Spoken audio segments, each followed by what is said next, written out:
MAS movement candidate held a rally to conclude the electoral campaign ahead of the October 18 general elections.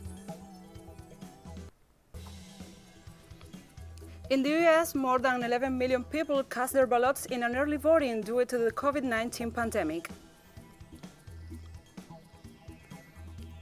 In Mali, alleged jihadist groups attacked the army, leaving at least 24 casualties.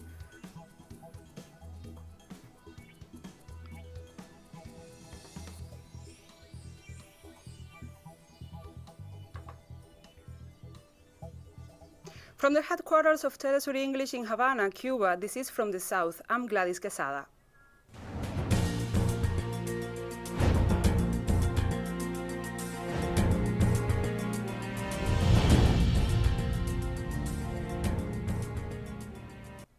Bolivia's movement towards socialism, MAS candidate Luis Arce, concluded his electoral campaign as he expressed confidence for the strength of the party ahead of the general elections. Emphasizing the approach to recover the economy after months of management on de facto government, our correspondent Camila Escalante spoke exclusively to Arce in Cochabamba. Let's listen. Feeling here in Bolivia, we are facing increasing poverty, also unemployment rate has increased a lot. There's a huge economic crisis here in Bolivia. There's no economic movement, and also we have bad results in the pandemic health services in Bolivia. Also, we closed the scholar year in Bolivia. We are the only country where we couldn't face with this government, the de facto government, we couldn't face the education system in pandemia and so on. So the people is very, very tired about this government, about the right-hand side parties, because they don't know how to manage the economy. They don't understand people, the people needs. They don't understand how they could manage all the advantage we have, also included our natural resources. Among other topics, presidential candidate Luis Arce also said that he expects the U.S. government will support the de facto government and also to its candidates. Well, it's very easy. I'm going to give you a simple example. The Ministry of Government here, which is the people in charge of the political issues in this government, before this election, he was saying that Mr. Carlos Mesa is not the best candidate, that everybody should not vote for him in this election. But suddenly, he went to United States. He was for 2 weeks. That's Arturo Murillo you're speaking about. Arturo Murillo, yes.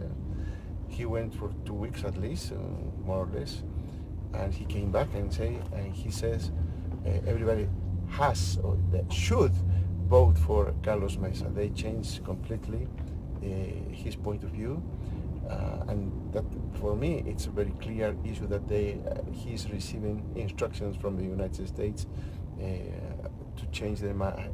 And I think also that all the candidates that are defecting, they are leaving these elections running. The MAS candidate also explained the political persecution that several political leaders have faced in the country, including himself.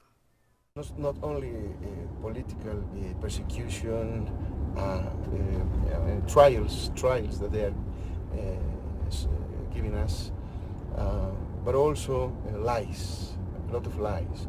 There's a dirty war in the media, in the webs, in the social media, trying to say that I'm involved in many cases, Of course, the only thing that all of those things tell me is that they are very, very worried about the results that we're going to get in next Sunday.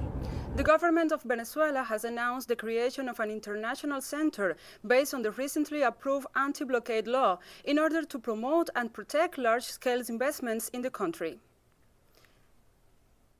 Addressing the diplomatic corps via video conference, Venezuela Vice President Delcy Rodriguez commented on the center's functions will include an observatory and coercive and unilateral measures, so the country is aware of every illegal sanction imposed by the U.S. government. Likewise, the center will defend and promote Venezuelan products and cultural identity. Meanwhile, Foreign Minister Jorge Arce highlighted the objectives of the anti-blockade law, which enables mechanisms to address the consequences of the economic attacks on the United States government. In the last 5 years, a whole framework of arbitrary illegal measures have been designed from the United States, which have undoubtedly hindered the development of the Venezuelan economy, its international trade and investments in Venezuela, and we, the Venezuelan state, the Bolivarian government, President Maduro, are obliged to need to design our own legal framework in order to successfully address this situation. Progressive Union for Hope Coalition is holding a rally this Tuesday in front of the Electoral Dispute Settlement Court to demand a right to freely participate in the presidential elections scheduled for February 2021.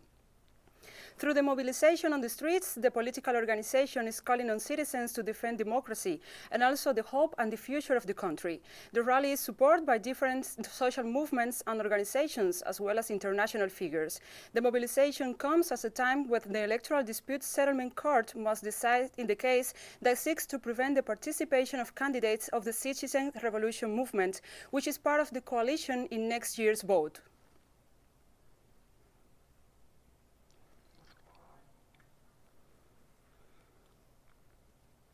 Elementary and middle schools reopened in Argentina on Tuesday after 7 months of closure due to the COVID-19 pandemic. Meanwhile, health authorities confirmed over 13,000 new COVID-19 cases and 386 related deaths in the last 24 hours. After 213 days of having the school doors closed, we reopened them today for the final years of the elementary and middle school. There are 70,000 boys and girls among state and private schools who will be able to return to attend face-to-face spaces that will complement virtual spaces. It is strange to go back to class and listen to the teacher and tell him in that very moment, no, stop, I didn't understand, and for him to explain to you, it's like this and this. In the online classes, it's more difficult to understand. School without kids is not the same. I miss them. I really miss them, even though sometimes they make you angry. But it is better that they make you angry than not having them here. And we'll be right back after this very short break, so please don't go away.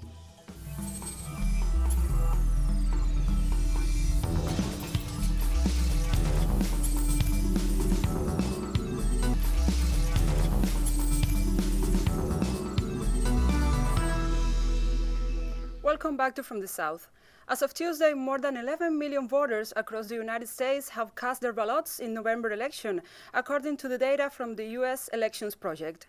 The soaring level of early voting comes as the coronavirus pandemic has created an unprecedented demand for safer alternatives to casting ballots. Some states have had a record number of voters on the first day of voting, such as Texas, who has had voters in Harris County, shattering the record for ballots cast in the first day of early voting, with more than 100,000 people voting by 5 p.m. It's very important. There's a lot at stake, and our country's future is at stake, and I want to be part of it and do everything that I can to help push this process ahead. And so I wanted to make sure that my vote is counted before anything can happen between now and Election Day. An U.S.-based international pharmaceutical Eli Lilly and Company has announced a halt to its COVID-19 antibody trial due to safety concerns. Company spokesperson Molly McCauley noted that the decision was taken following recommendations by the Independent Data and Safety Monitoring Board. Meanwhile, the announcement comes one day after the multinational drug maker Johnson & Johnson was also forced to pause a high-profile clinical trial of its experimental COVID-19 vaccine after a volunteer fell ill. The U.S. President Donald Trump touted the Lilly drug, along with the antibody treatment for Regeneron Pharmaceuticals that he received for his COVID-19 infection, as a tantamount to a cure in a video he posted on Twitter last week. Eli Lilly and Company began his government-sponsored Active-3 clinical trial in August this year, aiming to recruit 10,000 patients, primarily in the United States.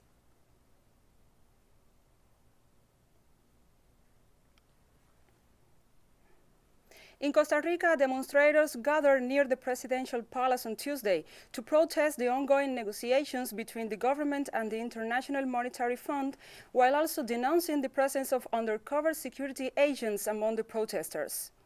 The Secretary General of the National Association of Public and Private Employees, Albino Vargas, called for the resignation of the Security Minister, Michel Soto, whom accused from promoting infiltration of police officers among the demonstrators to provoke acts in order to justify the repressive response from security forces, and also to criminalize the social mobilization.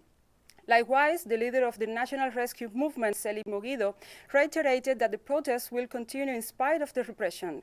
Costa Rica has seen widespread social unrest in the last week, sparked by the government plans to negotiate with a loan with the International Monetary Fund, including tax reforms.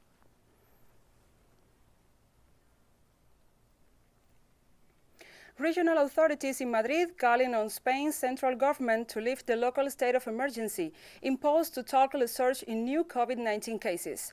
The measures include restrictions of movement for residents in the capital and 9 nearby towns, as well as an 11 p.m. closing time for bars and restaurants. Today, we are once again asking the Spanish government to cancel the state of alarm in the Madrid region. Our health measures are succeeding in reducing the figures of infections, hospitalizations and hospitals care every day, as the experts of the Regional Health Ministry inform us. Every day more companies are closed and more jobs are lost. In Madrid, we are not going to give up. The criteria they set for the application of the state of emergency have now fallen. Unless they are changed arbitrarily, the state of emergency is an exceptional instrument and is a means of taking action. Therefore, let's discuss the measures in that case, but leave the state of emergency. And we have more stories coming up after this final break, so stay with us.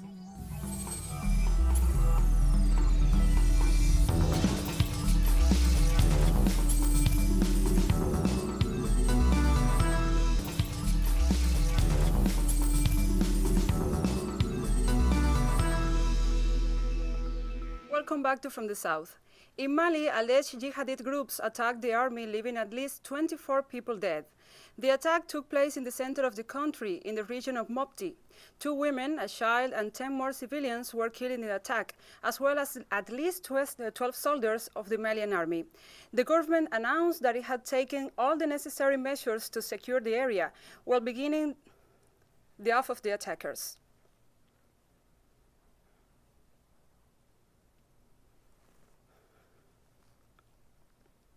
A wildfire continues to rage on Tanzania's Mount Kilimanjaro, posing a serious threat to the flora and fauna surrounding Africa's highest mountain peak. The fast-spreading bush fire, believed to be fueled by soaring temperatures and high winds, erupting near Wana Camp, a stopover used by tourists and hikers. According to the Tanzania National Parks Authority, the roaring flames have destroyed a large part of the mountain forest. 500 firefighters have been deployed to the area, joined by hundreds of volunteers from the College of African Wildlife Management and local residents. Officials have noted that the fire has been brought under control to a large extent, especially vulnerable areas, like adding that 28 square kilometers of land have been affected by the flames so far. Preliminary investigations indicate that the fire was caused by reporters accompanying mountaineers.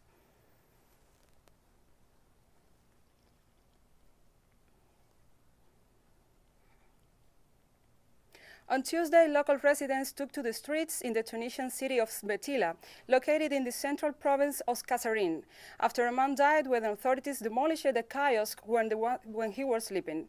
Demonstrators blocked roads in the area and set police cars in the fire to protest the move. Also, according to the son of the victim, who was aged 49, the authorities did not check if the body was inside the store before demolishing it.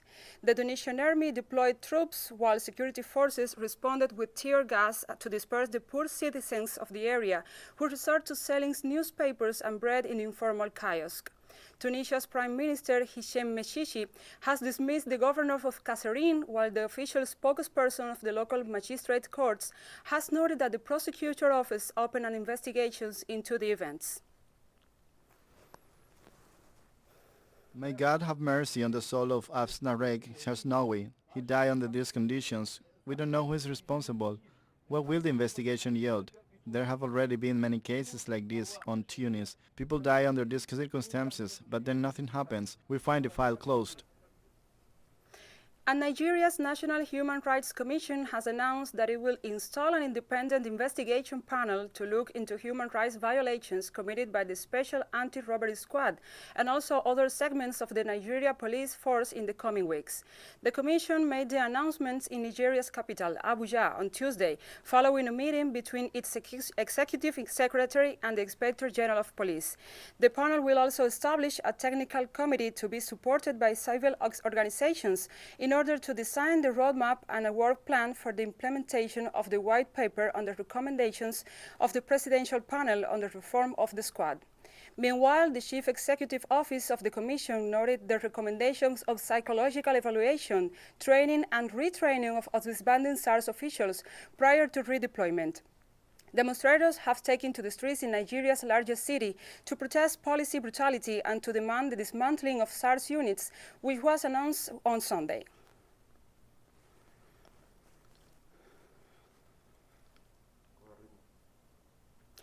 Zimbabwe's president launched the Visit Zimbabwe promotion campaign on Tuesday, aimed at boosting the country's sports and tourism sectors, which have been heavily affected by the COVID-19 pandemic.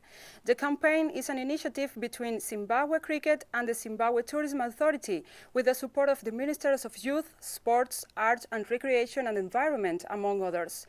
President Emerson Mnangagwa noted that the tourism sector has an important role to play in the achievement of targets set on the Division of 2013 agenda, and together with agriculture, mining and the manufacturing sector, is critical to the economic growth. As part of the initiative, Zimbabwe's national cricket team will wear branded merchandise inscribed Visit Zimbabwe, a World of Wonders. Beginning with the forthcoming tour of Pakistan, the International Cricket Council Men's T20 World Cup, the president also called on the media and Zimbabweans, including those based outside the country, to play their part in positively promoting the country's brand.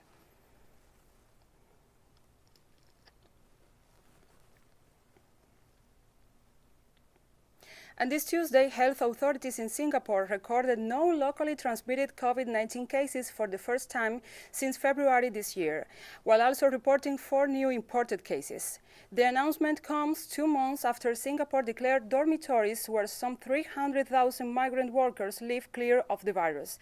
Meanwhile, the 4 important cases were placed on a 14-day stay-home notice upon arrival in Singapore and were tested while serving their stay-home notices. Singapore is currently in the second of a 3-phased economic reopening that has since shops and restaurants resumed operations after a partial lockdown imposed in April. Meanwhile, officials are expected to issue a roadmap to phase 3 in the coming weeks. The total number of confirmed COVID-19 cases now stands at almost 58,000, while the death toll is 28.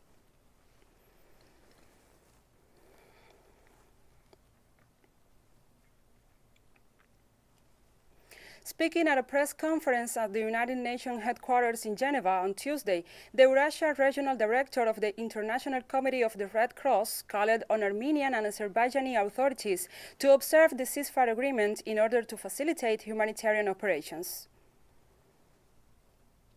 We estimate that already hundreds of thousands of people across the region are directly or indirectly affected. Civilians are dying or suffering life-changing injuries. Homes, businesses, and once busy streets are being reduced to rubble. It is our hope that the humanitarian ceasefire agreement will be abided by and that it will translate into meaningful relief for those affected.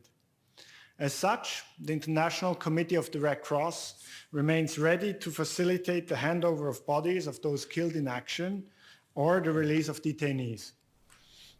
And we have come to the end of this news brief, but remember, you can find this and many other stories in our website at telesurenglish.net. And also you can join us on social media, Facebook, Twitter, Instagram and Telegram. For TeleSUR English, I'm Gladys Quesada. Thank you for watching.